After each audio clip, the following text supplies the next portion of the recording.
News में हूँ आपके साथ सुहानी बहुगुना। देहरादून के प्रेस क्लब में इंटैक के प्रदेश अध्यक्ष हीरा सिंह बिष्ट ने प्रेस कॉन्फ्रेंस की, जिसमें उन्होंने अपनी कई मांगों को लेकर 18 सितंबर को सचिवालय कूच किए जाने का ऐलान किया।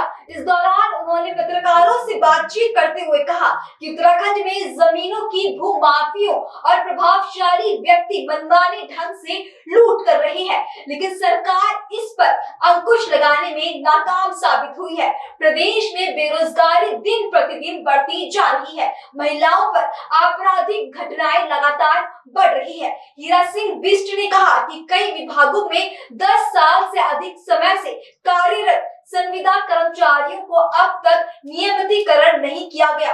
केंद्रीय और राज्य सरकार ने मिलकर रक्षा करवानी बीएचईएल हरिद्वार को भारी कंपनियों को सौंप दिया है। इसमें महत्वपूर्ण मुद्दे हैं जो बड़े ज्वलंत है, जो कर्मचारियों से, आंगनबाड़ी आशाओं से, आम जनता से जुड़े हैं, भ्रष्टाचार से जुड़े हैं, उसको लेकर कर हम सचिवालय कूच कर रहे हैं 18 तारीख को 11 बजे।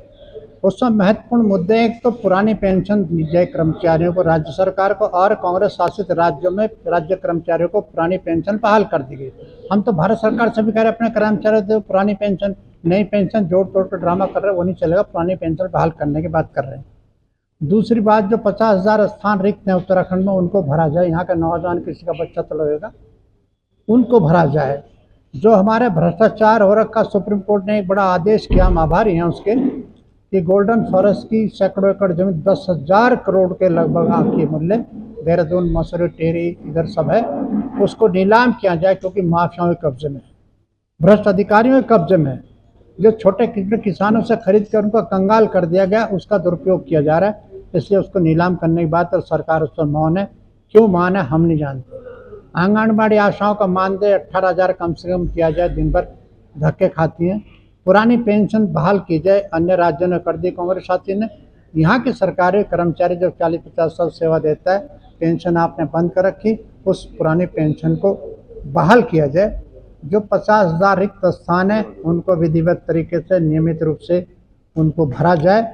ये बहुत सी डिमांड्स मैंने इसमें डाल है।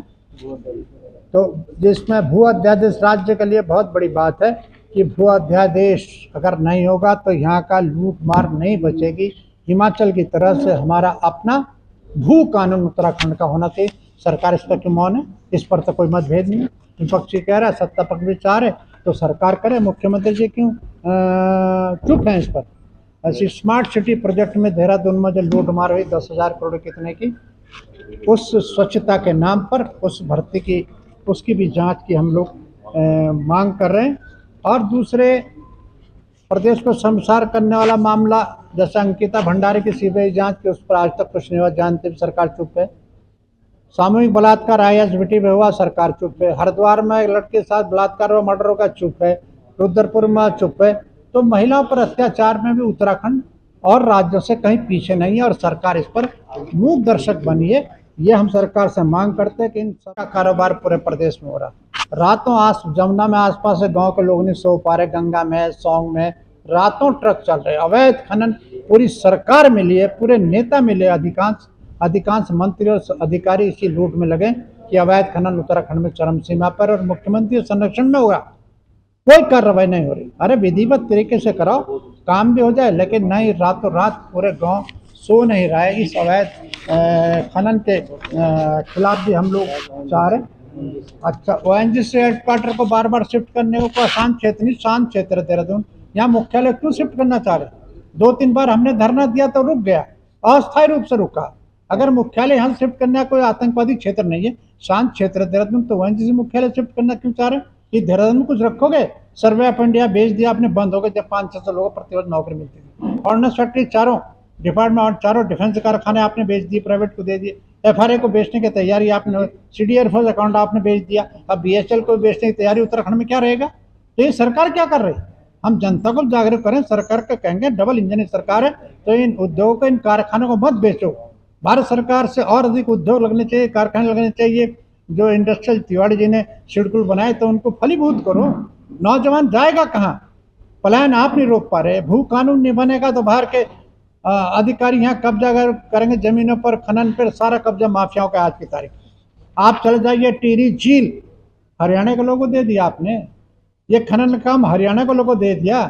एक बहुत बड़ा रिएक्शन इसमें है, एक गंभीर प्रश्न है। यहाँ की सरकार मर रही है, राजनीतिक पार्टियों को भी सांप सूंघ गया। अपनी प्रदेश की आत्मरक्षा के लिए, यहाँ की भू रक्षा के लिए, यहाँ के स्वाभिमान के हमको कुछ करना चाहिए। देवभूमि है, कहाँ गया वो हजारों करोड़ का सोना केदार घाटी से, कहाँ गया? क्यों नहीं जांच करी सरकार? छिपाना चाह रहे उसको, गोलमाल करना चाह, सोना पीतल में बदल देते बड़े कारीगर हैं। तो भाई हम रोजगार की बात करें, कर्मचारी की बात करें, किसानों के खेतों को पानी के, उनको एमएसपी के लाभ देने की बात कर रहे, हम आंगनबाड़ी आशाओं को 18,000 मानदेय करने की बात करें, पलायन रोकने की बात कर रहे, भू कानून की बात करते हैं, जो क्राइम बढ़ रहा, अन्याय अत्याचार खनन में माफियाओं का दखल बाहर के हो रहा, बुरी तरह नदियों का दोहन किया जा रहा, इस पर हम कुछ लगाएं और साइंटिफिक वैज्ञानिक तरीके से इसको करें।